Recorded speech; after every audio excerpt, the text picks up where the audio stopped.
or call themselves expert in how that language works. Though we have made a great progress of what language is used for, but the whole general idea of linguistics is still a puzzle for us. So this unpublished thesis of Edwards, The Nature of Grammar, its role in language, and its evolutionary origins, will provide us a simplified explanation and model of understanding the language, structure, and process. The structural model presented in the reading have 4 forms and 2 components.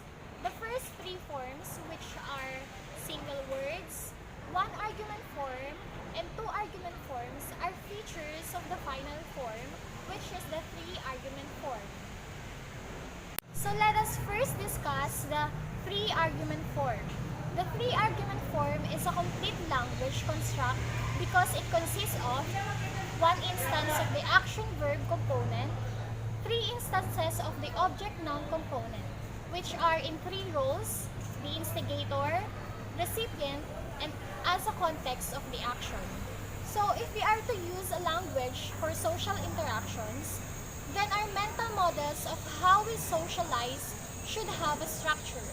And that structure is a message component in combination with a sender, receiver, and a referent of the message. Social interaction structure is under the 3 argument form.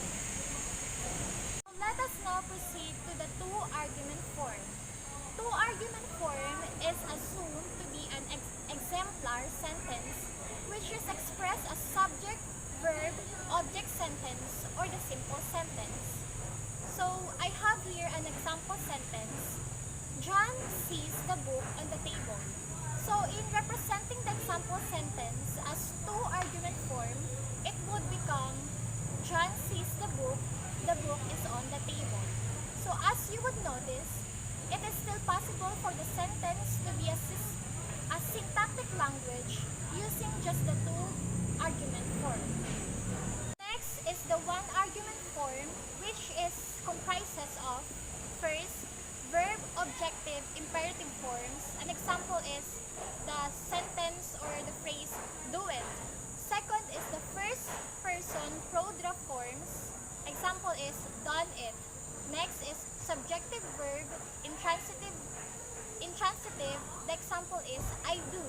And the last one is a single word utterances, which is like yes or a no. So looking more to it, because of the 3 argument form and the 1 argument form, the 2 argument form is not a sufficient model to explain all the language utterances. The systematic model of language presented in adopting the 2 argument form and the 3 argument form as the base form of the language is included on one side of a structure in hierarchy and at the same time a process with multiple flows. The constraint in the medium of the sound, which are, in terms of using language verbally, speech is sequential. One sound follows the another sound.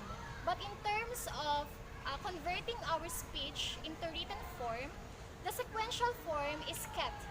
These are all present in hierarchy and multiple flows that are all still in need of explanation to understand the system of language as a conjunction of structure and process.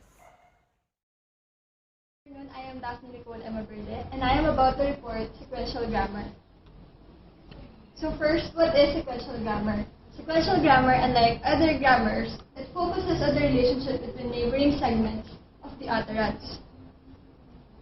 And like in hierarchical grammar, which focus is to make a universal structure, sequential grammar tends to be less didactic about the need for universal templates. So it means that sequential grammar is not focusing on making a universal template, but more on studying the relationship between the utterances in a sentence.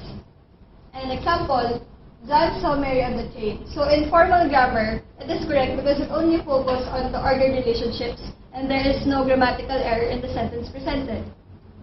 But in sequential grammar, we will look on the relationship between John and saw, between saw and Mary, between Mary and on between on and the train. And sequential grammars do not set out to solve all the entire problems in the language, but it aids in doing so. Just like in Andrea Catto's constructivist view of language, in that Andrea Catto's figured out that the use of only one grammar is not enough to look or to find out the results that he aims to have.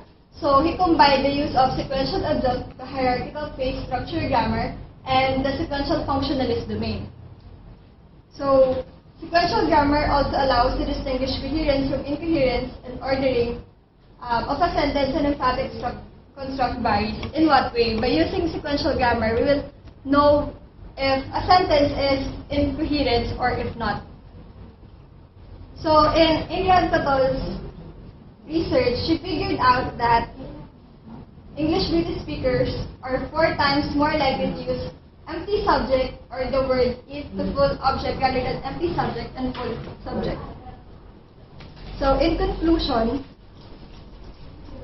there is no underlying assumption that a topological structure similar to the one postulated for Germanic is necessarily universal and hence should be detectable to the same extent in every language, and that syntactic to be used in a sentence depends on its combinatoric structure. So in the end, there is no universal grammar to be used in sequential grammar, but that depends on the context or the structure of a sentence. So aside from Catto's idea of linear syntax, Ren's Bott introduces a more evidential approach. His study includes a more full German language. He uses probabilistic structures which shows some features such as common and acceptable, uncommon but still acceptable, and uncommon and unacceptable. He compares the traditional three-structured grammar with the stochastic context-free grammar or the SCFG. The SCFG consists of legitimate constructs which shows that there is a high probability of it occurring in a language. According to Bott, every SCFG corresponds a tree structure. He then proves that sequential grammars really tend to be purpose-related than universal by comparing the SCFG and to other stochastic grammars.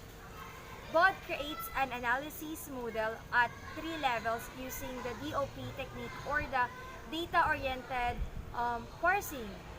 The first level is the DOP1. It shows that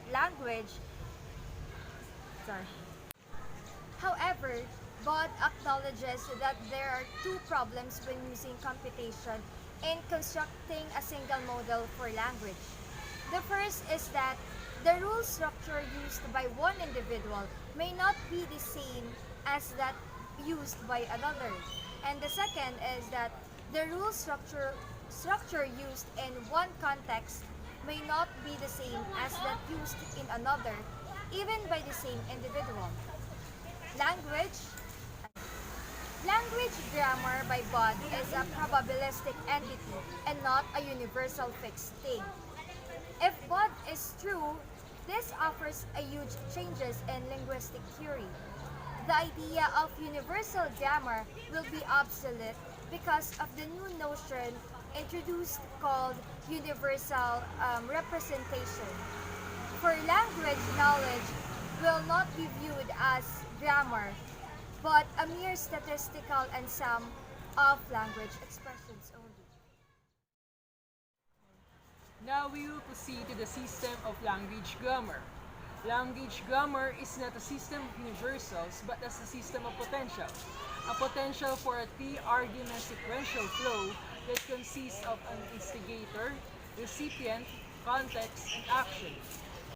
The structure of these 4 components is a hierarchy imposed by 2-dimensional 3-argument model on a 1-dimensional form. They use this flow to ensure the transfer of meaning between the sender and the receiver.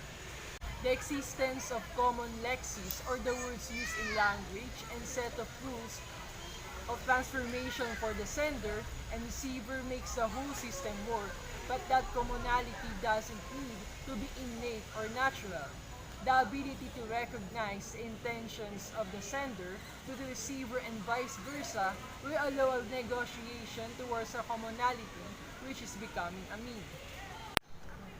In that way, language will be seen as system with both structure and process. Like the use of signals, the components of structure co-identifies with functions of process. However, unlike signaling, the hierarchy of structure within the language has limited recursion and the use is components. The process occurs in a series of flows, and both hierarchy and flows rely on a non-linguistic recognition of the intention of others. This model lacks in the details of both formalist models and the sophisticated nature of functionalist models. However, it closes the circle of destructive and progress in language and the use of non-human signals, as it produces a basis for studying languages in a unified system. Language grammar also relates as a system back to the system of signaling, and therefore, it opens up for considerations as part of general signaling and general cognition.